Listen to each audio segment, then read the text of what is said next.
Hello. How's everybody? Hey, Kim, how are you? Good. How are you? I'm good. Well, how is everybody surviving so far?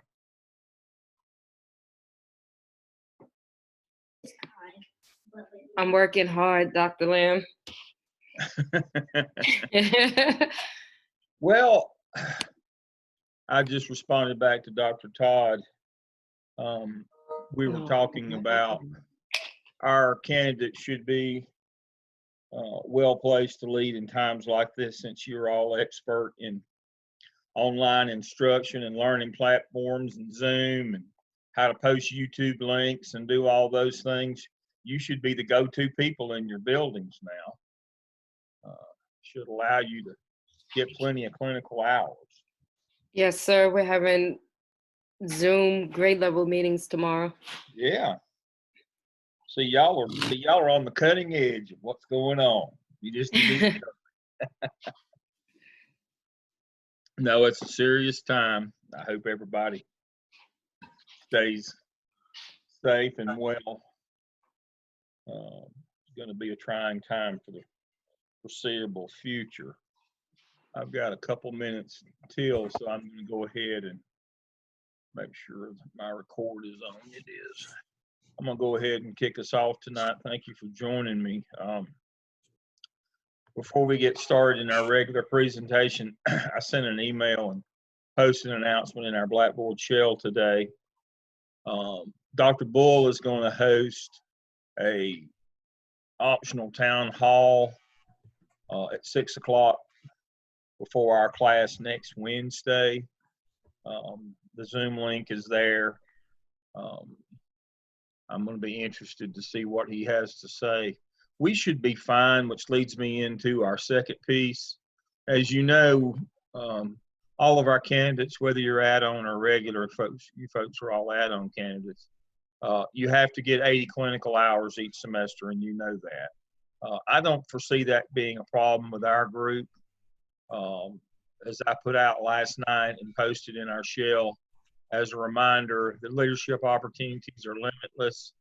Going to board meetings, analyzing policies, creating opportunities for other duties, helping create and distribute hard copies of work, helping facilitate distribution of electronics, helping parents acquire internet access for free, helping coordinate food distribution, helping other teachers align online learning or online maintenance opportunities with best practice, observe online presentations of teaching, observe online feedback through avenues such as Seesaw, designing virtual lessons, creating playlists of bedtime stories for primary students with Zoom and YouTube, faculty and student Zoom tutorials, learning platform tutorials, volunteer to shadow or assist your administrative team during the time that they're on campus. And so there's a lot of opportunities to get your hours right now. I don't foresee that's going to be a problem. The problem is going to be for student teachers. The state will have to make some adjustment in those clinical hours. They consider those to be clinical hours. And so hopefully he'll have more word on that by next Wednesday. But I don't think that that's going to significantly impact us. I had another announcement. Some of you might have been invited to join KDP. That ceremony has been postponed. That'll come up soon. That's the Honor Society. If you received an invitation, I would encourage you to take advantage of that opportunity whenever it is back in place. But speaking of opportunities, if we look at our discussion board, we had a lot of coming and going to and froing this semester on our activities. We should be up through week 7 now. IAP meetings, intervention team meetings. you should still be able to do these interviews, just do them virtually with folks. Interview an administrator concerning HR practices, employee benefits, facilities walkthrough, interview an administrator concerning school fundraising, interview an administrator about the 5 most important steps in the school-based budgeting process, locate a copy of your school budget. They should be able to, if you haven't got that, you should be able to get it electronically. And then that case study on Chapter 14, the Principal's Guide to School Law. So these things can be done electronically. You should not have an issue being able to do those. You can Zoom with people. It'll be good practice for those who aren't aware of it. Now, I want to speak to 2 of these specifically tonight, as we're kind of to the special populations night. I've got some things to cover with you, and I want to speak specifically to 2 things that I had you do here, or 7, which is IEP meeting. For some reason, and I have found this at every level, everywhere I've ever worked across the state of North Carolina from one end to the other. For some reason, school personnel think because they did all the paperwork, because they did all the testing, because they did all the anecdotals, because they put all together the recommendations, they think that means that that's what has to happen. What we have to remember is, regardless of who did all the work to put all that together prior to the meeting, once you have the meeting, the decisions are collaborative. And so let me do this right. And so we have to remember that we have usually an LEA rep there. Usually that's an assistant principal or a principal from the school. We have exceptional children's department chair there, and sometimes one of their faculty members as well. We sometimes have the local the LEA's representative from the EC department, the CT coordinating teacher. We can have any number of those people. We can have a regular ed teacher or teachers, and then we have the parent. But what we have to understand is we have to have a collaborative decision. And if we understand that going in, the tenor of the meeting changes, and it becomes more one of a collaboration rather than this is how it's going to be. I'm quite sure that most of you have been as a regular ed teacher representative in an IEP meeting. If you haven't, hopefully it wasn't too much of an eye-opener. But that's the one thing that I always want to stress. The law is clear on how this works. You can't just kind of bulldoze your way through these meetings. They have to truly become collaborative. To that end, in tonight's, let me go here. In tonight's materials, I have a link to the Parent Resources website. There was a time when parents did not know what their rights were. Those days are long gone. They know that you just can't run them around the maypole anymore. You can't just tell them what they're going to do. They know that they have rights. And if you set these meetings up the wrong way, which is we did all the work, we get to have the say-so, we're with this kid every day, we're the professionals and you're not, that's not going to go well for you. Now, it may be, I saw a meme recently that came by that was posted in a doctor's office during this very serious time of the coronavirus that says, your Google search is not the same as my medical degree. I understand that, but I understand that these parents are novices. I understand that they don't have the training and expertise of the school staff that's there. However, they are equal partners in this activity. And if we understand that, and we understand that they have the resources and the information now, we tend to get much better results from these meetings if we enter into them in the right spirit. So that's why I had you do that one. Now, the other one that we'll do is, if we look at our weekly schedule, the other one we will do is hopefully you got to do it. If not, you'll get to do it virtually. Is talk with the chair of your school's intervention team. Now, also under tonight's resources, I have an outline on how RTI and the MTSS works. Everybody understands MTSS is multi-tier system of support. That's what happens prior to the 90 days. Once a child is referred to your school's intervention team, they get the same rights and privileges as if they're in exceptional children's program. So the traditional 90 days is the first 30 days is anecdotals. We take and we audit what the child is doing, and then we put the first plan in place, instructional plan or behavior intervention plan in place. And then after 30 days of that, we do an assessment whether to continue or try something different. And at the end of that second 30 days, which we're now 90 days in, we would make a decision as to whether to test that child for exceptional children's services. So it's 30 anecdotal, 30 of the first intervention, 30 of the second or more of the same intervention. 30, 30, 30 is 90. Now, in North Carolina and in South Carolina, we have what's called the multi-tier system of support. That's what happens prior to that 90 official days. That's that in that MTSS, multi-tiered system of support, you have things like response to intervention, where you can do up to 90 more days prior to the official 90 days. That's where we're all going to go eventually. Different districts are at different places. Some of them are at 30, some are at 60, and some are at the full 90 before the official 90. They're at different places. That phase in was supposed to be complete by this year, but there's been some things that have slowed it down. But eventually we're going to get to 180-day official process, 30 that's by state directed, and 90 that's by state direction, and 90 that's by federal direction. But the thing to remember about those kids, once they're referred, they have the same rights and privileges as exceptional children.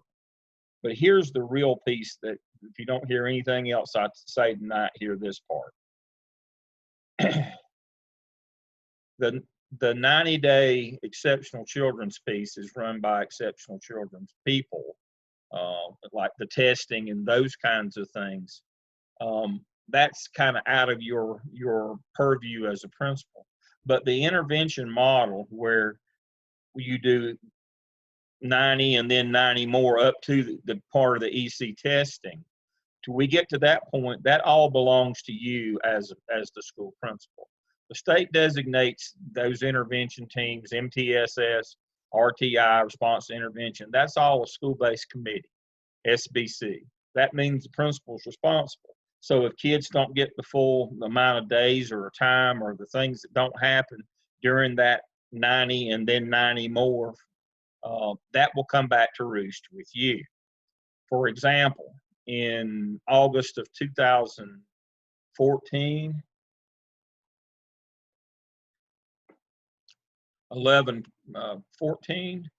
14 elementary school principals got retired or moved or demoted the week before school started in Charlotte-Mecklenburg. Got to get my dates right here. 2014, yeah.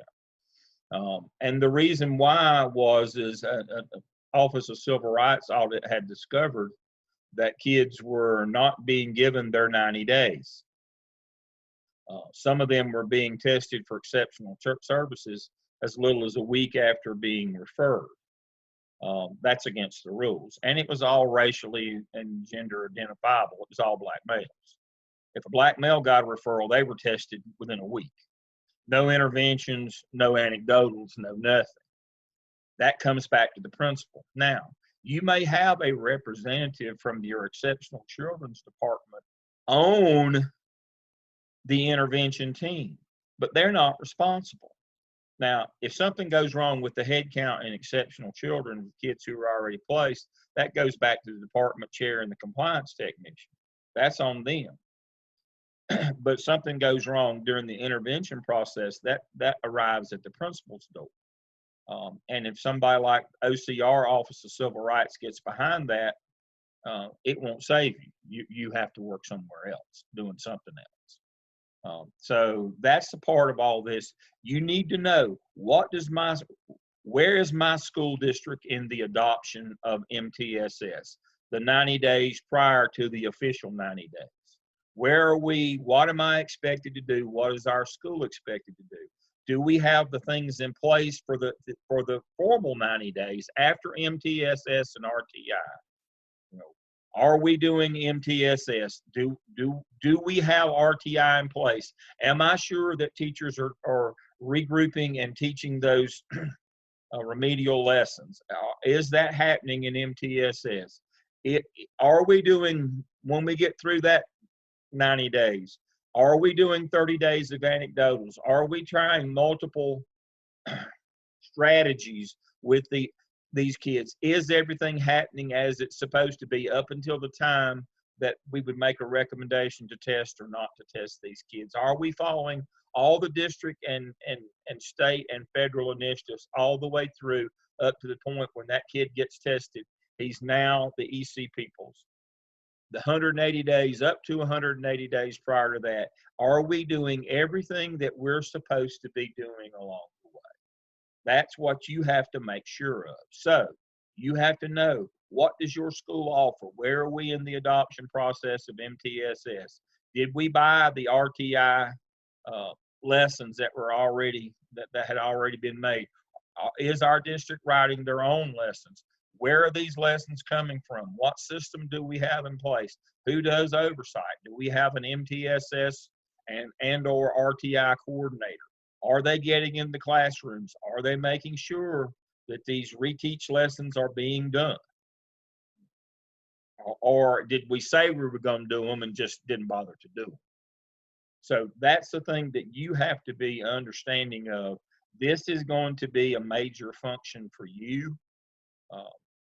It falls squarely on you as a school administrator. It cannot be shoveled off on the EC department. You can't blame them. It belongs to you. So I'm going to pause now. I'm going to stop my share. I'd like Dr. Tobias and Dr. Massengill as sitting principals to weigh in on what's going on in their schools right now in terms of the intervention process. We've got a middle school and a high school. And the reason why this is most specific, that's wonderful tonight, people think that this is an elementary school problem only, and that's, most elementary people get this right because it is their day-to-day. It's the middle and high school people that get it wrong, that think, well, that was somebody else should have already done that. So I'll start with Dr. Massengill since he's middle school, and then we'll go to Dr. Tobias, who's high school. So at the middle school level, I think what we find a lot is you can't make the assumption that everything's been done right prior to the children getting to you. And so the two big examples I would highlight of that, we still have a lot of children that come in to sixth grade, and when we give them the universal screener, the screener indicates that they're in need of urgent intervention. And so, and in some cases, we find that that child has never been through the formal MTSS or student support team process at all. And that might be for various reasons. They're a military transfer, they're, a McKinney-Vento child that's moved in from various districts, whatever. We also have some cases where that child may have been, before the material started escalating in rigor, sort of in that silent academic middle, and no one knew they were struggling or did not know that they were struggling, and now all of a sudden they're presenting a problem. And so you have to know what's happened in that child's history, and in a lot of cases do a lot of digging in the middle school level. The really big issue that I have found as a middle school principal is students who come to me self-contained, and a lot of times self-contained multi-categorical classrooms, where the children have a full-scale IQ that places them in the low average range, but they have been placed in a self-contained classroom, which is in violation of North Carolina law and state board policy. And really what happens is the kid was struggling really hard, having a lot of difficulty with the content instruction, and the teachers have really been instrumental in forcing that decision, which made them feel better because the kid wasn't struggling as much, but provided that kid with an academic death sentence, because now they're not going to progress in the way that they needed if they had had the supports that they need. And those situations, if the parents are aware of their rights, and they are, can be very perilous, because once they're sitting in your building, regardless of what's happened prior to you, you're responsible for that due process issue that may arise. So it doesn't matter what everybody else has done. It matters if you've caught it. And there have been several examples where my knowledge of EC policies and procedures have saved me, because the district and previous schools were not doing what they needed to be doing. Yeah, that falls under, it's all fun and games till somebody gets their eye put out. It doesn't matter what happened. Nobody can give you permission to break the law. It doesn't make any difference what everybody else did or didn't do when it arrives on your doorstep. My wife spent 30 years being a middle school teacher, either one of the districts we were in, it was 5-8, and other places it was 6-8. And one of the things that Dr. Massengill said, she consistently over 30 years said, kids were doing fine up through 5th grade. They transitioned to middle school, the changing of the classes, the loss of personalization. Many of them had been in classrooms that didn't change classes, one teacher, and they were average, below average students. They came to middle school, and all of a sudden, boom. It was like we've all of a sudden discovered, well, this kid, there's something wrong. Well, there was something wrong all along. It was just masked by the system that they were in and the inaction that people took prior to getting there. Then all of a sudden, the first year in middle school, it's almost epidemic. Now that we're focusing on every child. Let me add one more really important point, if I can, Dr. Lamb. The other issue that we find at the middle school level, and for those of you that are middle school practitioners, is I have a lot of kids that come into me, EC in particular, who have been resource only for content instruction. Okay. In many cases, and I would expect to see that this is the case in many districts across the state, they're receiving resource instruction in a research-based program from an EC teacher who is not licensed in the core content instruction that they're delivering, which is okay if they're on a research-based program. But a lot of times those decisions are made very early on for those kids. So which means is if they're SLD in reading or SLD in math, they have only been receiving instruction at their level for several years by the time that they get to me, which is an easy thing to sort of do when you're in the elementary level and one teacher is sort of dealing with them because the teacher feels better because they're not struggling. And the teacher's also not responsible for that instruction anymore because the EC teacher's doing it, so everybody feels better. The kid's not struggling, the kid's got a good grade, and the teacher doesn't have to worry about it. Then they get to middle school and all of a sudden the thing changes. And all of a sudden you realize that this kid has not been receiving instruction on the standard course of study in addition to where they're at. On grade level, that's correct. On grade level. And so what I would say is if you ever become an elementary principal or you're an assistant principal and have any type of involvement in that master schedule, you need to make sure if you want to close that content gap and that achievement gap, but that child is, if they have a significant deficit in reading and math, they need to be double dipped in that instruction. And what I mean by that is they need to receive instruction daily on their level, at their present level of performance, and they need to receive exposure to that on grade level standard course of study. Mm-hmm. And if you're not doing that in the elementary level, then that child has not received tier 3 instruction that they need, and you are not meeting the law. Yes. And that's a huge thing that we're seeing right now for folks that are still drafting their master schedules that are not compliant with the system of MTSS and tier 1, 2, and 3 instruction. Yeah, absolutely. That was my wife's thesis, that when she got students in 6th grade, many times they had not been taught above a 3rd grade level, and were expected now to move from a 3rd grade level to a 6th grade level just by, the time passing of 2 months during the summer, that's not going to happen.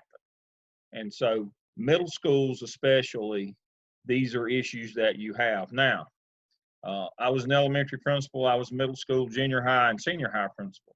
Senior high in Charlotte, we transitioned from 10-12s to 9-12s. I got the worst of both worlds. I had the ninth graders in junior high. I had them when I was in senior high. That's why I have no hair. It all fell out during that period of time. I had ninth graders on both ends. And what I will tell you is we had the same issues when we had high schools and then when we had senior highs with ninth graders.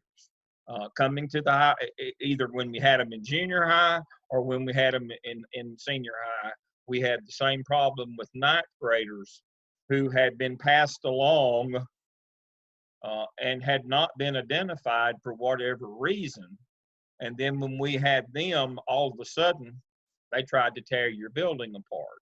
So the notion that they will all have been identified and got all the help that they need by the time that they get to high school in a 9-12 environment, that's not exactly true. So I'm going to let Dr. Tobias weigh in on that one. I've got her muted. I better unmute her. Oh, I unmuted myself. Oh, okay. I want to add to Dr. Massengill the trickle up theory. It gets worse at high school. I can't even. That would be a whole night's discussion. Mm-hmm. Discuss IEPs and their appropriateness for a block schedule or 8 classes, and you transition from middle and elementary with that same IEP. I want to talk about the process though, because we had a real life case before we got coronaed. So we had a student in the 9th grade that was not being successful, and the parents were hell bent on that she needed to be tested for EC. So they had a parent conference. Everybody said we needed to be tested for EC. Then they called me in, and I was like, whoa, you guys haven't done any interventions. You haven't had an Mm-hmm. team. You haven't had anything. So I said, let's back it up. We're going to go back to the MTSS team, and we're going to talk about what's going on with this child. So all the experts got together. We all sat down. We discussed her. It ended up, we came up with some great interventions for her that we were then going to put in place and then decide if these worked before we go to decide if we wanted to test her for EC. It was a team decision too, even that MTSS thing. In the end, the parents decided actually that they wanted to hold on testing because the interventions that we came up with were so good Mm-hmm. that would kind of help the child along versus immediately going into testing. And I'm one of these testing shy people. I don't want everybody referred for EC. That's not my philosophy. I think basic practical classroom things can help a lot of things. If you got a disability, you have a disability. But sometimes we overlook simple things and we overtest kids. So this is a case where the team had to go back, do interventions, which we are supposed to be doing right now, and then come back and reconvene and talk about the EC referral process, which I don't think we're going to refer for EC.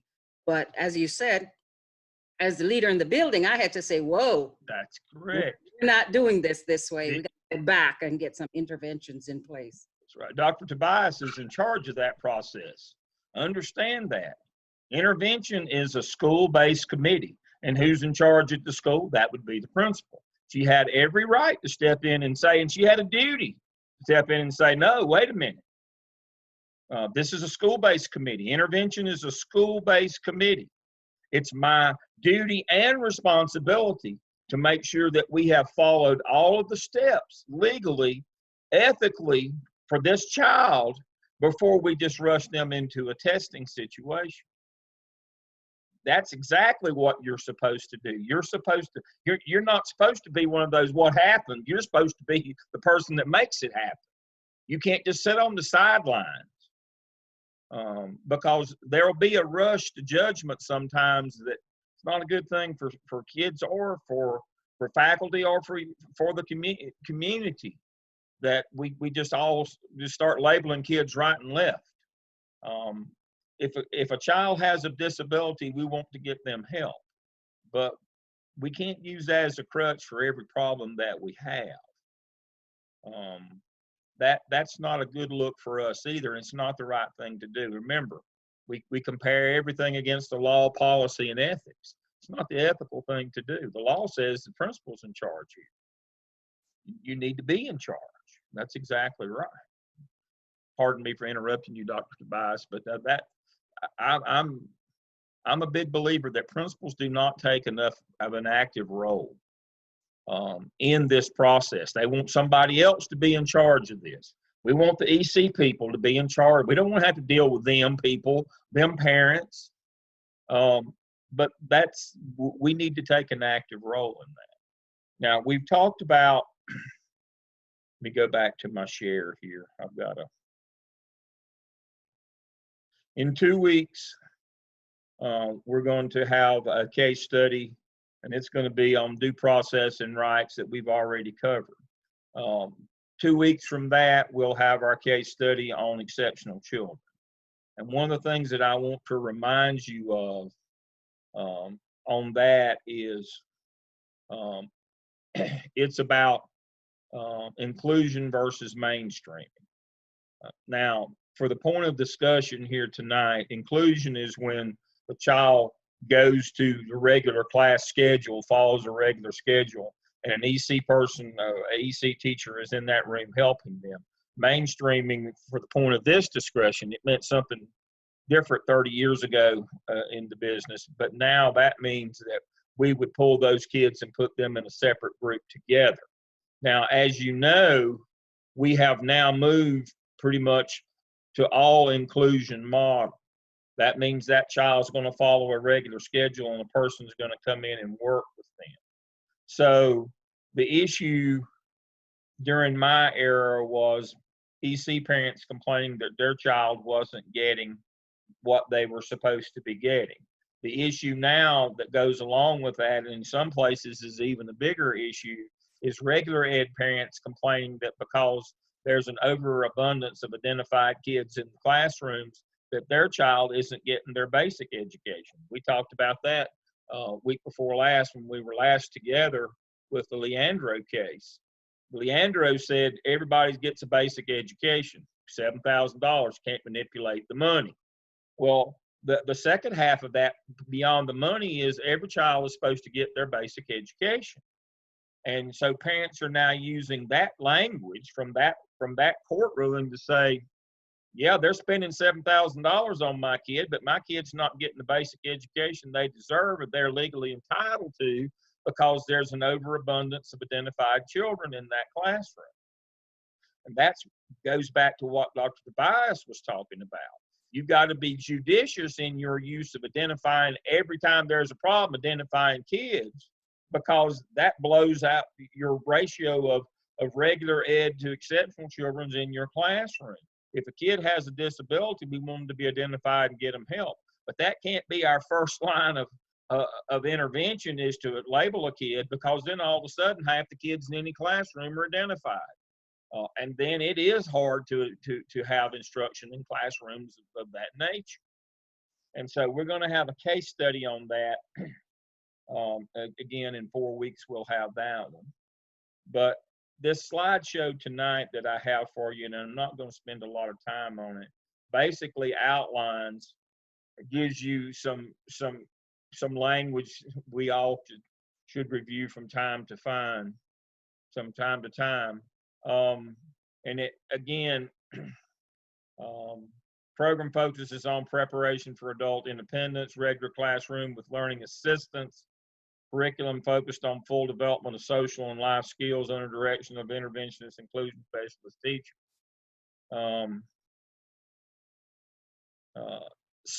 Instead of a separate classroom. And so you have an intervention specialist that comes in and it explains all that. And so you'll want to spend some time with it. And I've got some things in here as well.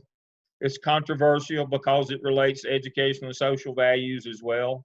You'll have parents come in and say, I don't want them kids in the room with my child, as if it would rub off on them like a virus and they could catch it. And they will say some of the most discriminatory and awful things, but you have to overlook their language and try to work with them. And there's some other issues here of equity. And so I've got all of these, and so I'm not going to sit and read all this to you, but I do have pretty much, there's 63 slides in this. I go through the legal part of it, the ethical arguments, the practical arguments, some information. Spend some time with this. This will be a big help for you when you're doing your case study in 4 weeks about the inclusion model. This would be where I would start, is looking at this. So you need to spend some time with this document. On our website tonight, I've got parent resources. I've got the PowerPoint you just saw. I've got a quick primer on the intervention process, what it looks like. I've got a link to the FERPA website. You know, that's maintaining confidential of student records and student information. And I've got a link to IDEA, individuals with disabilities. So you need to spend some time with each of these. I had a student several years back who was an EC director for a district. And so these were her top 10 things that people need to know.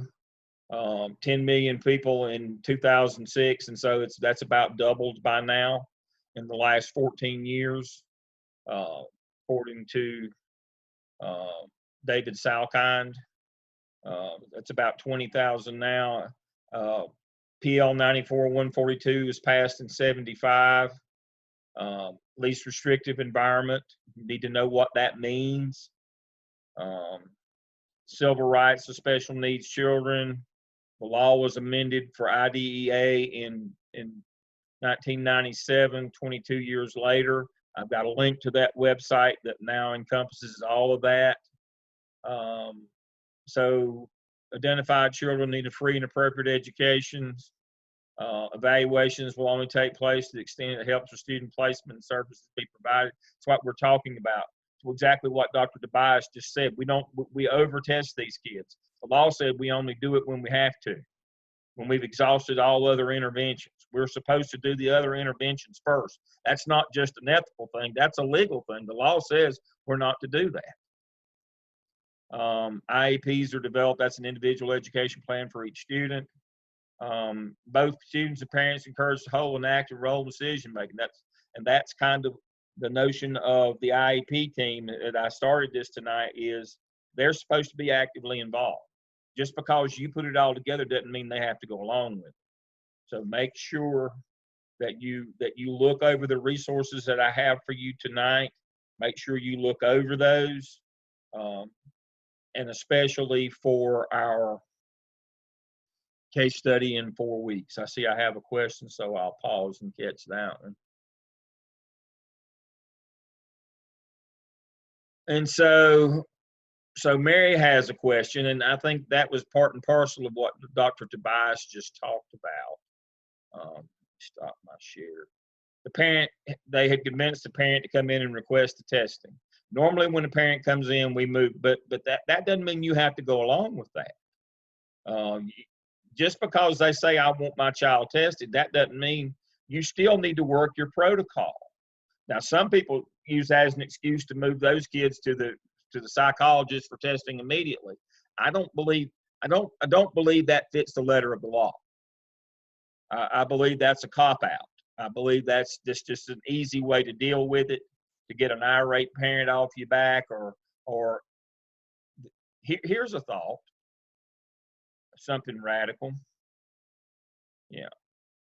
Dr. Lim, I just shared that because lots of people believe that just because a parent requests testing, we have to do it. We do not. Yeah, no, you don't. But here's a notion as well. Stay with me. This one's kind of out there now. Believe it or not, just testing a kid won't make them do better in school. I know that's hard to believe, but there are actually people who think that if you test a kid, that will solve your problem. No, that's just defines your problem for you. That won't fix your problem just because you tested them. It's kind of like I'll always tell people, if you want to fatten up a hog, you feed him. You don't weigh him. Just weighing him, just testing him won't make him get any bigger. You've got to actually feed him. For kids to do better in school, you actually have to do interventions and work with them. The test itself won't cause them to learn anymore. I know that's crazy. I know that's crazy talk from an old crazy man. But believe it or not, just testing kids will not solve your problem. Dr. Tobias? I think sometimes we use that as the easy way out because we don't want to do the hard work, or we don't want to make teachers do the hard work. So I think with this class, the best. We lost you.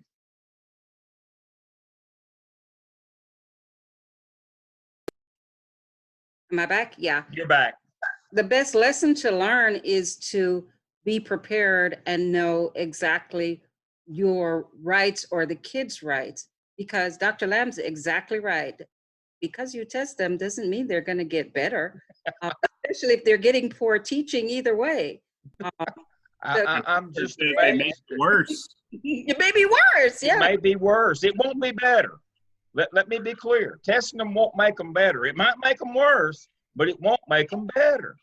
And there's not a secondary kid in the nation that likes a label. Exactly. Exactly.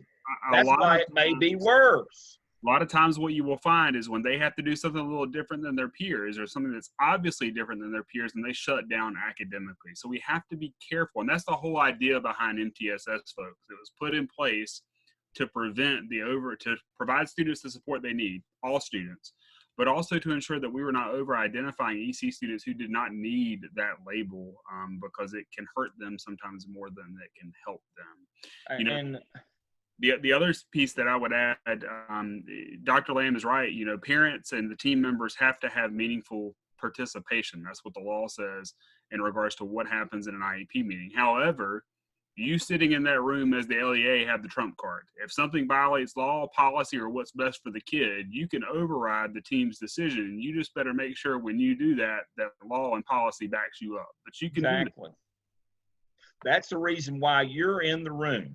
That's why I said you need to go to those websites. You need to look at the Parents Resource website, what rights they have. You need to make sure that you go through that IDEA. You need to spend some time with that 63 slides of that inclusion versus mainstreaming. You need to make sure you go to the FERPA website. You need to be the expert. They didn't just bring you in to defy gravity, to keep some chair from flying out of the room, for you to sit in it, just to hold it down. You're there to be the expert. You're supposed to be the most knowledgeable person in the room. Dr. Massagill's exactly right. That's why you're there.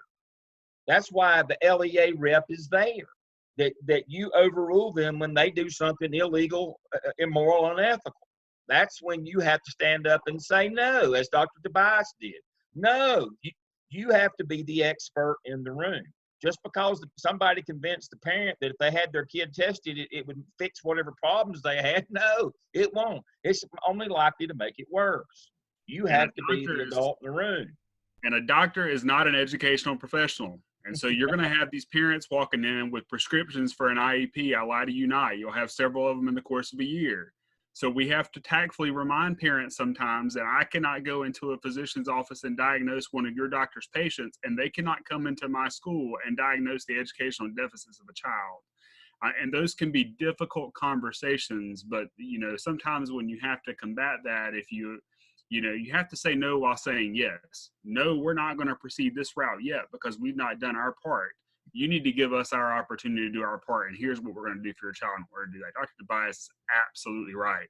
9 times out of 10, the parent's going to be more than satisfied, and you've got an advocate for life because you've gone above and beyond for that kid. And then if it didn't work and they end up with the label that you tried to avoid, then you know you've exhausted your resources at the school level. Mm-hmm. Now, back in my day, we had a lot of self-contained classes. Sometimes all day, sometimes just part of the day. We've gone from that to the inclusion model. Now, I will say this. People knew that those kids were EC, and there was a stigma attached to them. But once they went in the room, because everybody was EC, it was easier to deal with them. I will say that. It was easier to deal with them once they were in the room. It did not stop the problems outside of the classroom. I don't know how I feel about inclusion, because now, not only do we know kids are identified when they're walking around the building, we point it out in the room because somebody comes and sits with them and works with them in the room. Now, we still want to get, the social stigma is heavy, and we've got to get past that, and you have to make sure that you work in the culture of your building to get past that, but it's going to be there. But it gives kids a chance to operate in a normal classroom, and as Dr. Massengill was talking about, it gives them an opportunity to do work at their grade level instead of staying at the third grade level in math, all the way through middle school. It gives them the opportunity to work at their grade level. So I think there's a lot of benefits, but it will only work. Let me say this again. The inclusion model will only work if we maintain reasonable numbers. If our first response is always to test and label kids, and we get our ratio out of balance, it will not work. I agree that it won't work. If half the kids in the room are identified, it won't work. I acknowledge that. But if you keep the numbers manageable by using the MTSS process and the response to intervention process, if you keep your numbers manageable, then it can work. But I fully understand that there's a tipping point.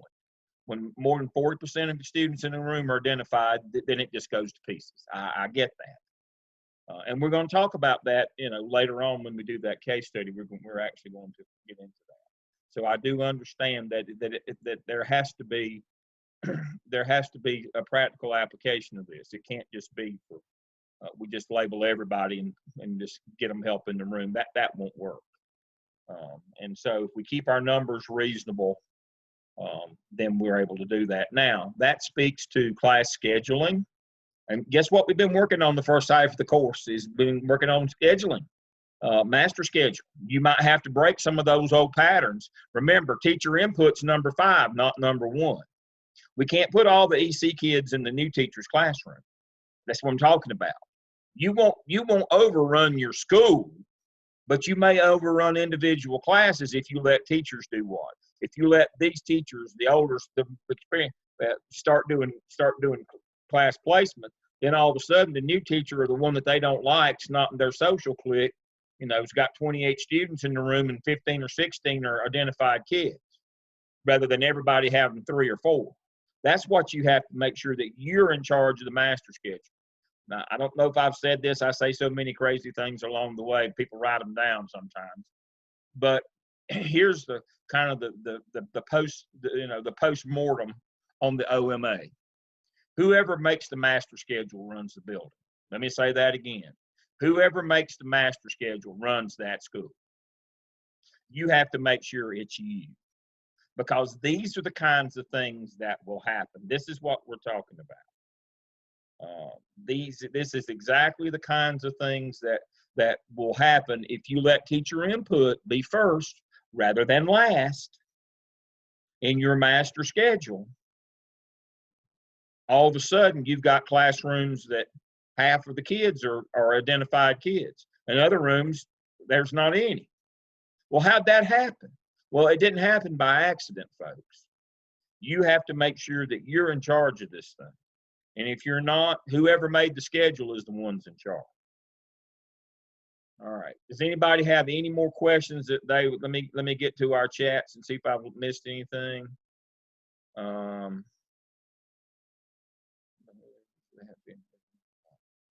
we go. Dr. Massengill's got that. All right. Anybody have anything else that they want to talk about on EC tonight? I wanted to carve out a little time here at the end. Again, I've got these wonderful resources here for you.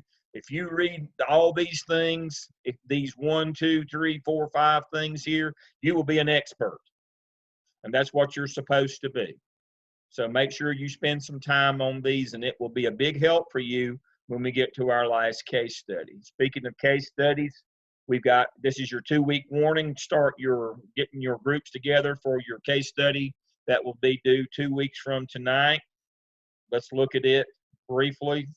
Case study number 3, and this kind of summarizes what we've covered in the first half of the course.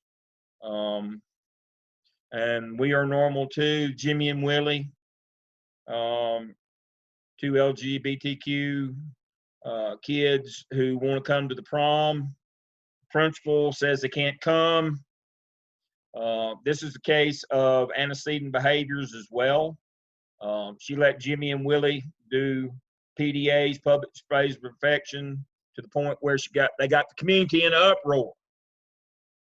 She didn't stop them from kissing and holding hands and doing things that you wouldn't let different gender couples do.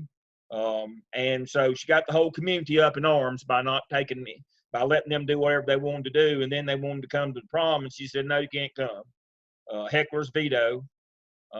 I'm afraid they'll hurt you if you come. You've stirred the community up too much. I'm going to have to keep you out for your own safety.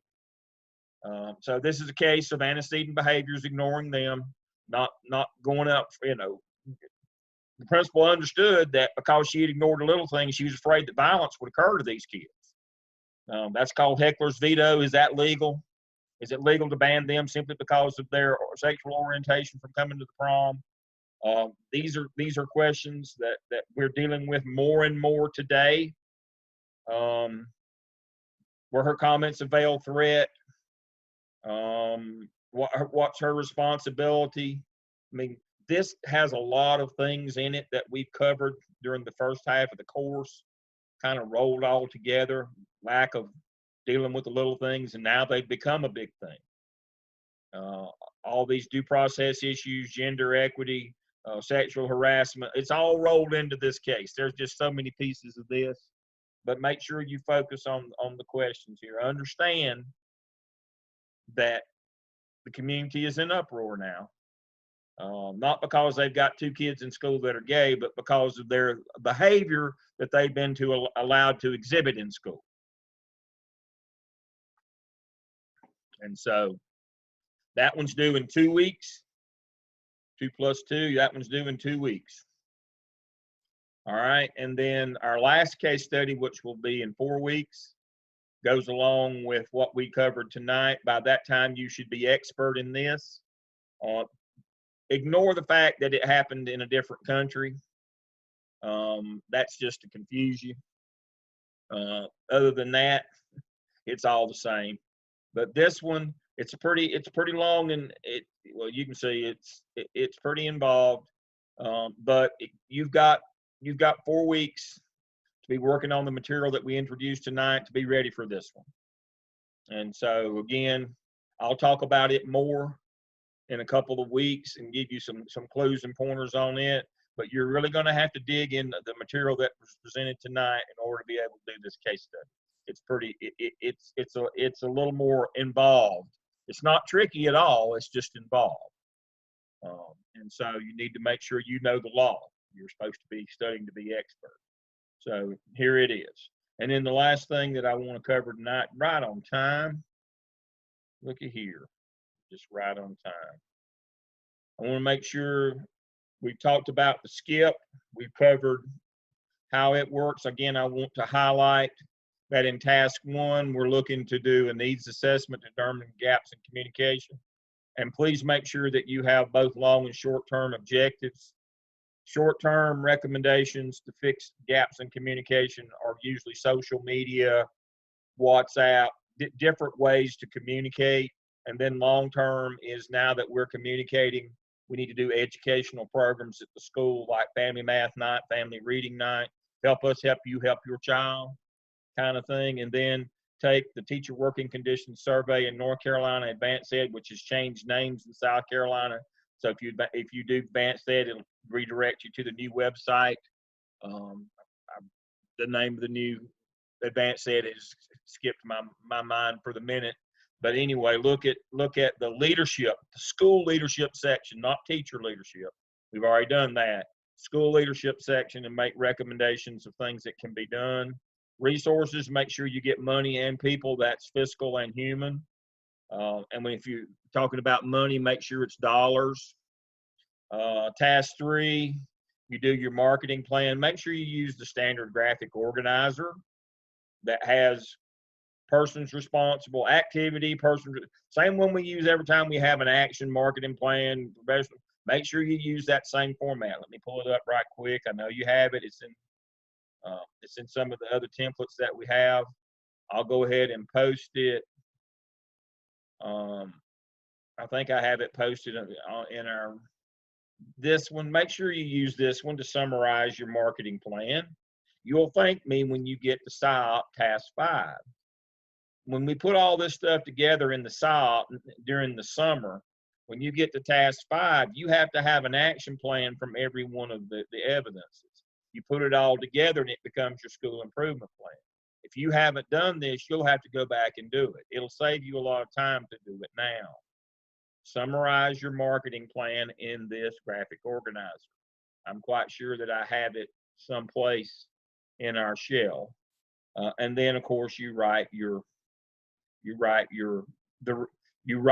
9 competencies that you did not write. You wrote 12 for the OMA, right? The other 9 for the skip. Please make sure that when you put this document together, there's a reason why I didn't give you a template. You're supposed to make your own. Make sure you include the directions for each of the tasks and prompts, so that your grader won't send it back and send me an ugly email. Make sure you have the directions, the task, and the prompt before each of the sections, just like you always do. Let me look right quick.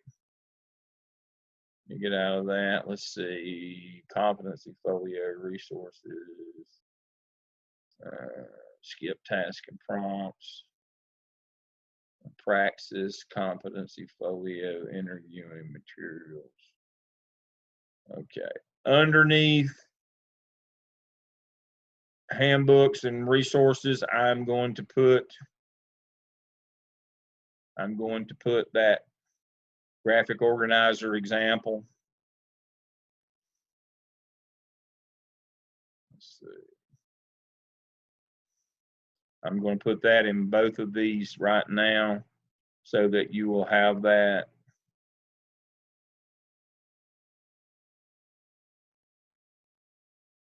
There it